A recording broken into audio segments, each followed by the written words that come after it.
All right. Well, thanks for sharing where everyone's coming from. Sounds like all over the state. We got some folks from out of state. And yes, people trickle in, totally fine, but just to be respectful of everyone's evening, we'll go ahead and get started there, and I'll stop sharing so we can see all the beautiful faces we've got here tonight. So thank you all for coming. Um, if you can, I'm just going to go over a couple housekeeping rules. We are in a meeting, so if you are unmuted, make sure that you are muted, just so that we can be respectful of our speakers speaking here. The chat will be open, so feel free to use the chat if you have a question or want to give a shout. And then I do have my colleague Kim Woodwell on hand. If there are any technical difficulties, feel free to directly message her if you need to. But without further ado, we'll go ahead and get started. So my name is Maya Alexander, and I am the Community Engagement Manager with Alliance for the Shenandoah Valley. I see lots of you on this call who are aware of the Alliance, good friends of our work. So thank you for coming out. And for those of you who are new to our work, the Alliance is a nonprofit conservation group, and we were created in 2018 from a merger of several longstanding county-based conservation groups. And now as one organization, we are working to achieve the mission, the vision, a Shenandoah Valley sustained by farms and forests, clean streams and rivers, and thriving communities. So if you aren't already, we encourage you to connect with us and stay in touch. So make sure that you get our emails, you connect with us. We're on Facebook, Instagram, and also we encourage you to donate. You run on charitable gifts. So donations at every level keeps us going. We appreciate that. And I do want to give a shout out to our board members who are on the call. I see some friends. I see Christy Hartman. I see former board member Dolly Frazier, Joan Cominor. Thank you all for coming out tonight. Eddie Bumbaugh, Carolyn Long, Mama C, thanks for coming out. And if I'm missing anyone, just let me know, but I'm trying to get everyone there. But thank you all so much for your support and for coming out here tonight. And I would like to let y'all know that I will be serving as the MC for this year's award ceremony. So woo-hoo, the Valley Treasure 2023. And for this award, what we basically asked were for people to help us identify community members out there who have been quietly working to make sure that the Shenandoah Valley remains the extraordinary place that it is. And Mr. Walter Brown and his family are well deserving of this year's award. And I've had the pleasure to learn all about the Brown family legacy, and I can't wait for you all to hear their unique story in just a little bit. To get us started, before I dive too deep into our award program tonight, I just want to start off with a simple activity. I want to know how you are connected to the land. Like, what does the land mean to you? And there's a purpose to this. We'll get into the theme of tonight, but I want to know how are you connected to the land? And this can be literally, metaphorically, however you would like to answer it. There's no right or wrong answers. But I'm going to drop a link in the chat that you can actually use we're going to create a word cloud together. So I'm going to go ahead and drop that in, and I'm going to share my screen, and we'll see the beautiful word cloud that we make. So there is a link there in the chat. And Kim, if it gets lost in the chat, if you don't mind resharing it. And there's also another way that you can do this by going to menti.com and dropping in this code. So bear with me.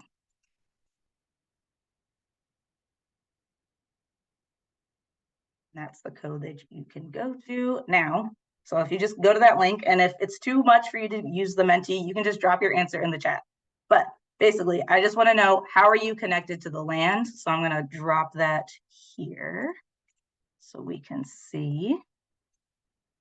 All right, I got some answers coming in. Lovely, lovely. All right, family, love it. History, community, awesome. And yeah, as more answers come in, you'll see that it changes. Sustenance, yeah, great for our food. Enjoyment, love it. Inspiration, beauty. And so if you know how a word cloud works, the more popular the word is, the bigger it'll get. So I'll go ahead and give another minute. Do we have any answers in the chat? I see life, love it. And again, no wrong answers here, whatever it means to you. History, birds, I love birds. Garden, grounding, literally going to the land and just grounding yourself. Absolutely. Nature, Mother Earth. Very nice. Great. Producing and protecting. I like those. So beautiful. We just made art here together, and you can keep dropping responses in there if you want. Um, but basically, I wanted to do that little activity just for us to, kind of reconnect, like, how are we connected to the land? And while there are so many various answers that were just populated in that word cloud, they're each unique, but there is a common thread, and that's that each one of us here tonight has a connection to the land, whether it's through like the food that we eat. Someone had mentioned like farming and gardening, or the way you make a living, where you find peace, grounding. That was a word I saw that I liked. Not one of us here is removed from the land. So it's important to remember that. And I feel that tonight, a fitting theme for the program is the intersection of people and land, because we're not removed from it. And acknowledging this intersection reminds us to nurture and protect it for generations to come. And you'll learn soon how the Brown family does this through their own legacy, their history, through the cultural heritage and conservation by preserving their farm, one of the last remaining African-American farms in Augusta County, for generations to come. So with that, I will stop talking though, but I would like to, before I stop talking, I would like to introduce our first speaker for this evening, and that is Dr. Jewel Bernal, also known as Jewel. And she has an extension career in agriculture, and as a Virginia native, Jewel is a true trailblazer, as she has been the first Black woman to assume various distinguished positions, including Executive Director of the USDA Farm Agency in Virginia, Commissioner of the Virginia Department of Agriculture and Consumer Services, also known as VDACS, and most recently the Deputy Secretary at USDA. Jewel currently serves as a Senior Advisor to the Dean of Agriculture at Virginia State University. So without further ado, I'm going to go ahead and pass it on over to Jewel. Thank you so much, Maya, and thank you to the Alliance for having me. I just feel honored and privileged to join the ceremony this evening to celebrate the recipients of the 2023 Valley Treasure Award and recognizing the incredible legacy of the Brown family, Mr. Walter Brown and his beautiful wife, Mrs. Joan Brown. First, Walter and Joan have been married for, is it 57 years? And to each other, nonetheless. You are amazing. You look amazing. The years of your marriage, that's something to celebrate all by itself. But the story of your family and your rich heritage, it's incredible. And it began so many years earlier. And I know you all know this history, but just to talk about it is incredible. I had no idea there was this rich story in that part of Virginia. I attended James Madison, so I know that part of the state well. I've learned so much more since learning about you and Hidden Springs Farm. I just recognize that the story, the Brown family's agricultural and educational heritage, to me, needs to be shared far and wide. It needs to be a part of the history lesson of the state of Virginia. And I just feel privileged to be a part of this. It's no surprise that Mr. Walter Brown and his family are great because they simply come from greatness. Your grandfather, Mr. Brown, born a slave who could not read. And I'm just thinking about how he just rose mightily and purchased his own land, a farm in southern Augusta County. And then he added to the farm and had the wherewithal to pass it to his son, your father, Mr. Noah Brown. And let's just stop here for a moment, because there's so many lessons in this. You have to ask yourself, how does one have the fortitude, the ingenuity, the vision to even find the resources to purchase land coming out of slavery in the late 1800s? I mean, it's nearly impossible. And Mr. Charles Brown realized that land ownership, owning a farm, what that meant to a Black man born a slave, the fact that he could actually vote and be respected as a man because he owned land. This level of genius is not what we see much anymore. You all heard mention that I stepped down from the position of Deputy Secretary at USDA in March. While I was at USDA, I saw the impact of what I knew, that the Black farmer and landowner, the Black farm family, they're endangered species. And just so you understand what I'm talking about, in 1920, there were close to 1 million Black farmers in the United States. By 2017, according to USDA, there were about 45,000. Black farmers lost more than 90% of the 16 million acres that they owned in 1910. In Augusta County, a century ago, there were about 10,000 to 12,000 acres of Black-owned farmland. But, you know, there's not much. Your family farm is probably one of the last left in that county. And just to sum this up, and you look at Census of Ag data from 2020, they placed a value on lost Black agricultural land from 1920 to 1997. And in the 17 southern states, that 90% loss of Black-owned farmland resulted in a cumulative land loss of $326 billion. And you think about today, Hidden Springs Farm is amongst the last family-owned farms in Augusta County. And what the Brown family has done is just so incredible and so significant. You know, when you lose that land, that loss of wealth, the negative effects pay forward, but more so that family legacy is lost. But the Brown family put something different in place, and Hidden Springs Farm remains. It remains because a family patriarch passed the farm down to the next patriarch, who passed it to the current patriarch, Mr. Walter Brown, who was smart enough to marry a beautiful, smart matriarch, Miss Joan Brown. And there they stand, valuing education, raising a family to keep that farm in operation to pass to the next generation. And the name, Hidden Springs Farm, named for its powerful 300,000 gallons per day spring. It's the first in the county to incorporate a USDA conservation easement to protect it and that valuable natural water that runs through its day spring. I believe God meant for that day spring to be on Hidden Springs Farm as a blessing to a family who knew exactly what to do with it. This family values land and water conservation, creating that conservation easement with the NRCS to protect the farm, preserve open space, wildlife habitat, and keep the land in the family. Hidden Springs Farm is a century farm recognized by VDACs, and just speaks so much to what this family has overcome and continues to protect. Walter said his father says a wise man leaves his land to his children's children. And that's what you all have done. You married on the farm, you still live on the farm.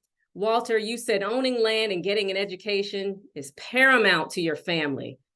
And your farm, your education, and that legacy continues through your public service, being the first Black police officer in Augusta County, smart enough to marry a brilliant woman. She too, Joan, you have your legacy, the first Black teacher and girls softball coach. People don't realize the first of anything comes with a price. It also comes with the hope that others can continue to move through the ceiling that you got scarred from being the first to break that ceiling. And Joan, when you were asked about your amazing accomplishments, being the first, you know, your response was, I don't know what color I am until I look down. I'm a teacher first, and I don't care what color you are either. The lives and legacy that you have left will continue to provide the role models and the successes going forward. And the stuff that you all have done should not just be recognized today, it should be entered in the history books, and in my opinion, taught to every child for the history of agriculture and land ownership in this country. So I say to you, Mr. and Mrs. Brown, thank you to you and to your ancestors for really being pioneers of greatness, and for me personally showing me why it is so important to get up and fight the good fight for the family farm. So congratulations to you for a well-deserved award and the Outstanding Valley Treasure Award. Thank you all so much. Wow. Thank you so much, Jewel. Thank you. Thank you.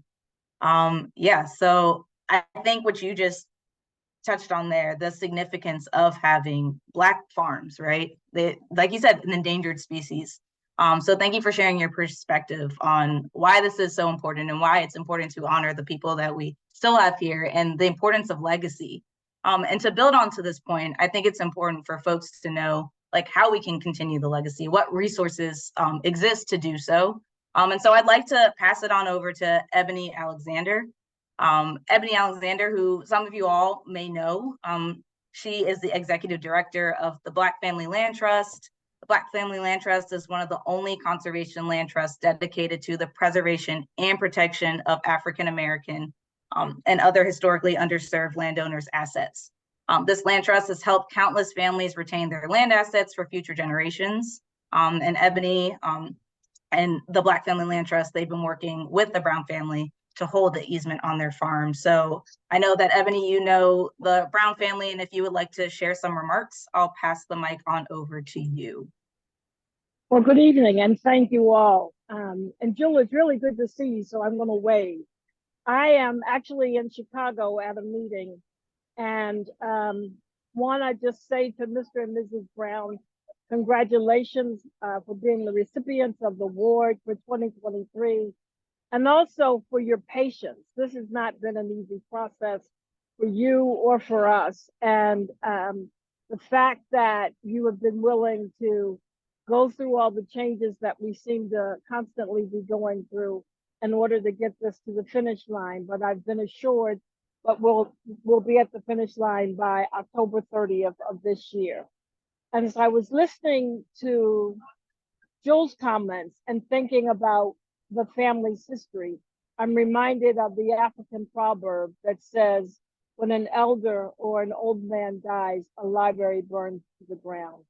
The fact that your family is going to have this permanent easement on your land is a testimony to you, and it is building that library that the Brown family has been building agriculturally for more than 100 years. So on behalf of the BFLT, our board, our staff, I want to say congratulations again, and thank you for allowing us to have a few remarks. Absolutely. No, thank you so much, Ebony, for you being able to come and share your remarks and for the work that you do at the Black Family Land Trust. I mean, it's imperative. And yeah, just like we know that Black land is endangered, it's few and far between. And then the resources to connect are also. And so the work that you do, very much appreciate. And it's great that you've been working with the Brown family on helping to hold their easement. So yeah, thank you all. Thank you both for those remarks. Definitely powerful, sheds light on a lot of wisdom. And I guess moving forward, definitely want to carry that. And so the moment that we've been waiting for, we want to present the award to Mr. Walter and Miss Joan. Before doing that, though, I would like to acknowledge everyone who submitted nominations this year for the Valley Treasure Award. There were so many deserving nominees, so many people doing great work in this valley. And a big thank you to this year's selection committee who volunteered their time to read through each submission and help select our 2023 recipient. This year's committee was made up of 2 Alliance board members, Chrissy Hartman and Lee Good, and 2 awesome community members, Maria Paz Esquera and Lynn Cameron, who was also last year's Valley Treasure awardee. And I think everyone, our whole committee is on the call here tonight. So thank you for helping and for being here tonight. And as you may know, the award, we do give the award recipient $500 to continue the work that they're doing. And this prize was made possible by a local family who contributes anonymously. So thank you to them as well. And what I'm going to do now is turn over the program to my colleague, Nancy Sarles, who she and Bobby Whitescarver are also going to talk about their work with the Brown family and share some more remarks on their connections and why this award is so well deserving to the Brown family. So I'll go ahead and pass it on over to Nancy to start first. And yeah, just want to shout out Nancy. I'm very glad that we get to work closely together during our work at the Alliance. For those who don't know, Nancy does work as our Augusta County coordinator, and she wears many hats, one including historian. So she'll shed some more history on the Brown family. And yeah, without further ado, Nancy, I'll go ahead and pass it on over to you. Okay, that's great. And I think you're going to maybe do some slides while I'm talking too. So I got you. All right, so I just want to say that I'm so honored to be able to speak here this evening about our region's Valley Treasure, Walter Brown. And really, I need to say Walter and his wife, Joan, because they've been a team for nearly 60 years and have dedicated their lives to public service careers as public service careers, and him as a police officer and Joan as a public school teacher. And together they are truly a Valley treasure. I actually came to know Joan first as a teacher and a coach back when I started writing sports about 40 years ago. I knew that she was an amazing student advocate. If she didn't think I was reporting something right about her kids, she would be on the phone telling me about it. And she was usually right. It wasn't until years later that I found out she was also a pioneer. In 1966, when Augusta County schools were integrated, Joan moved from the Augusta Training School to Wilson Memorial, where as a softball coach, she quietly became the first African-American coach in the county's integrated schools. And she spent 32 years teaching while coaching 4 different sports. And as Jewel has already said, her philosophy was simple. She said, I told the kids, I don't know what color I am until I look down. I'm a teacher first, and I don't care what color you are, if it's black or blue or green. It wasn't until a couple of decades later that I actually met Walter, and it was importantly because of land. In the early 2000s, I served on the Augusta County Board of Supervisors representing the Riverheads District. And Walter was also from Riverheads, and he served on the Board of Assessors, the group of folks to whom citizens come to if they have a concern over their real estate tax assessment.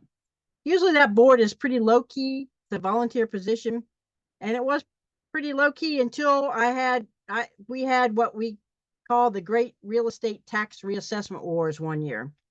For several months, Walter and I found ourselves in the trenches together as a group of people whipped the citizens into uncalled for frenzy over real estate taxes. And Walter and I took the brunt of that. I remember we had the opportunity to do a lot of talking during that time. And he shared with me a little bit about his farm, Hidden Springs, and the amazing 300,000 gallons a day spring that was on his property. The real estate wars eventually ended, thank goodness. But to me, one of the only good things that came out of that stressful time was the opportunity to get to know, admire, and respect Walter Brown. A few years later, our paths would again cross in the history realm, and we've been working together to preserve the records of one of the most historic Black Masonic lodges in the state of Virginia, Mount Zion in Stanton. Eventually, the writer in me felt like I needed to document the amazing lives of this couple and the lives that they have led. And I asked Walter if I could sit down and interview both he and Joan. And as you can imagine, I was head over heels happy when they said yes. The end result left me in awe, more awe than ever before, at the principled lives that these two amazing people have led. And it helped me understand how intertwined farmland is with their lives and their legacy. And not just farmland, but African-American farmland. Walter grew up and was married on the farm where he still lives. It is a Virginia Century Farm, as Jewel said, one of just 60 in Augusta County, out of like 1,500 farms in Augusta County, and one of just 1,553 in the entire state. A century farm has to have been owned by the same family for at least 100 years. In the case of Hidden Springs, the farm has been in the family since 1896. When Walter's grandfather, Charles Brown, a former enslaved man, bought the farm, and it was already his second farm that he was able to buy. The land passed to his son, Walter's father, Noah, who passed it to Walter. When Charles Brown bought his farm at Arbor Hill, there were probably 10 to 12,000 acres of Black-owned farmland in the county, and probably 25 acres just in the Arbor Hill area where the Browns live today. The 100 acres at Hidden Springs is now among the last. And these are some of the things that Walter told me about growing up on a farm. He said, I thought growing up on a farm was great. We milked every morning, we fed the hogs, and we did whatever was necessary. We would take the horse and wagon with our grain to the mill in Stanton or Swope. He added that he recalls feeling a sense of privilege from growing up on a farm owned by his father, Noah Brown. I can't ever remember missing a meal. Did we have money? No, but we had the necessities of life. These days, he looks around his community and he laments at what has disappeared. He says, he told me the wealth of the Black community has been lost, and that is true all around Augusta County. And that is why Walter is so determined that the family legacy of Hidden Springs will stretch far into the future. Recognizing the farm as a century farm was a first step that he took, as was placing some USDA protection on the gushing spring. He is currently working, as you know, with the Black Family Land Trust to place the farm in an easement. But why is he doing this? And perhaps a story that Walter told me, maybe it's always at the back of his mind, but I think about it a lot. Here's what Walter told me. He said, one time, Dad, that would be Noah Brown, and a white neighbor were working together on a fence. And the neighbor said, "Someday all this land will be mine." My dad, says Walter, silently vowed that that was never going to happen. And he instilled in his kids that they should hang on to their land. And this is why. He said, "There's pride in having your own farm. I'm going to hold on to this land for my daughters, my nieces, and my nephews. I know that it makes them feel good to have that legacy." I guess he summed it up like this: owning a farm is the reason why my grandfather, an illiterate Black man who was born a slave, could vote. It was because he had land. And that's the truth of it. For those out there watching this ceremony, I present to you Walter and Joan Brown of Hidden Springs Farm. They are truly a Valley treasure. I'm going to pass this on to Bobby Whitescarver, who is a current Alliance board member and a retired district conservationist with the USDA, because he has worked closely with the Brown family, and I think he would like to add a few words about this legacy. Bobby? Thank you, Nancy. And I'm just thrilled to be here tonight. And I want to congratulate Walter and Joan for this award. I was the district conservationist for USDA back in the early 20s, or the early 2000s, excuse me. And back then, the Conservation Reserve Enhancement Program just got started in Virginia. And so I remember getting a call from Walter saying that he'd like to fence his cows out of the stream and develop the spring to water his cattle. And you know, back then, that that's the pioneer spirit there, because it wasn't, very cool to do that back then. It is now. It's one of the most popular BMPs in Virginia, but back then it wasn't. And I'm so glad that Walter did that, and the farm is better for it. And I'm just thrilled that the farm will be protected forever. Thank you for doing that, Walter and Joan, and I just want to congratulate you again, and thank you for fencing your cows out of the stream. Thank you. Thank you, Nancy and Bobby, for those remarks. And yeah, I'd like to pass it on over to the Brown family. It's clear that you all are well deserving of this award, and we're very happy to honor you all with the Valley Treasure Award in 2023. And if there are any words that you'd like to share, please feel free to do so. We'd love to hear from you all. And I just wanted to thank you all. And I will put this out there. Mr. Walter, I know, and Miss Joan, I know tonight was Bible study night. So again, thank you again for making it tonight. But yeah, if there's any Brown family members that would like to share a few words. And congrats on becoming our Valley Treasure. Well, Walter, don't forget to unmute. And I'm trying to find my participants. Hold on. Let me. Okay. First, we'd like to thank the Valley Alliance for the award. We didn't do this for the award. We did it simply because we felt it was good for the farm and we could help to preserve the history of the farm. I'd like to thank Black Family Land Trust for their assistance in this matter. And we're just trying to carry on the family legacy. I know it's not a great thing, maybe, but to us it is. I've always felt like we should contribute something back to the community. And my wife and I have worked on to do that all our lives. And the farm is something that we have, I guess, has been instilled in me and my wife has adopted it, that we would continue to do this, and we're going to hopefully pass it on to our children and our nieces and nephews and anybody else in the family who can enjoy it. I'll always remember the things that my father taught me and about the land, and that it was important that that was something that was important to him.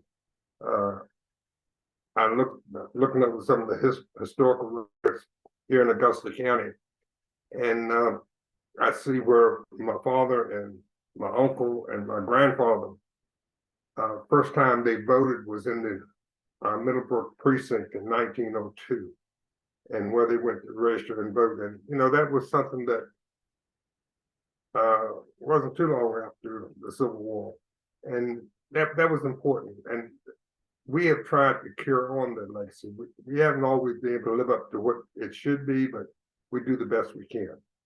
And again, I just like to thank you for everything that, for you recognizing us. And we'll just try and carry on, and hopefully our children will be able to do the same. Yeah. Oh, Yeah, it's okay. You said it all. I was adopted into this life, and so far I've enjoyed it. And I know from the way Walter works here, this farm is very important to him. And since it's important to him, it's important to me as well.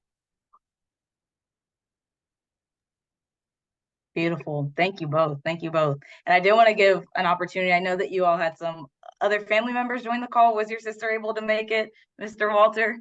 My sister was supposed to be checking into the call. If you see a McLean on it, you can bring her up. That'd be great. My sister is 103 years old, and she's more active than I am. I'll be honest with you. She comes and goes as she pleases. Lives by herself. She lives in New York. Just quit driving last year, so that tells you how active she is. But if you see a McLean on there, you can bring her up. I appreciate it, but if you don't, I don't see, but yeah, I just wanted to say, like, yeah, I wanted to shout out, yeah, your sister, yeah, who you said is 103 and a blessing. yes. I don't see her on the call. Okay. But The other two people I know of, I'm pretty sure on is Nika, my daughter, and a nephew, Michael Brown. So either one of them may have something to say. I saw Nika's definitely on here. At least she was. and no pressure. We don't want to call you out, but if there was anything that you wanted to say, we're happy to have you. But yeah, I definitely just thank you, and big congrats. The story that was shared tonight, I hope that everyone leaves here inspired. I know I am, and Mr. Brown, when we had met, I think it was like last week, and got to hear more of your story from your perspective, and it is an amazing one. And there are things that I resonate with my own family and our land, and wanting to make sure that I continue that legacy forward, and making sure that we have access to resources to do so. So I think we've got a good group here in this room that, you know, can help make sure that we continue to preserve and conserve this land, and especially Black owned land for generations to come. Oh, I see Nika, she put in the chat, she said, to my mom and dad, congratulations. Yes. So yeah, you have many congratulations in the chat. So yeah, big kudos to you all. But without further ado, I think we'll go ahead and conclude the program. Unless there's anything I'm missing. Again, I did want to just thank everyone again for taking the time to come out and celebrate with us, our this year's Valley Treasure Award recipient. And this presentation will be recorded. So if you want to watch it again or share it with other folks who would love to watch it, we'll make sure to send it all out to you all. And please remember to stay in touch. We hope to see you at a future Valley Treasure Award, and just stay in touch with the work that we do. So thank you, everyone. Thank you, Maya, and congratulations, Walter and Joan. Thanks. Thank you. Thank you, Walter and Joan. Thank you. Thank you.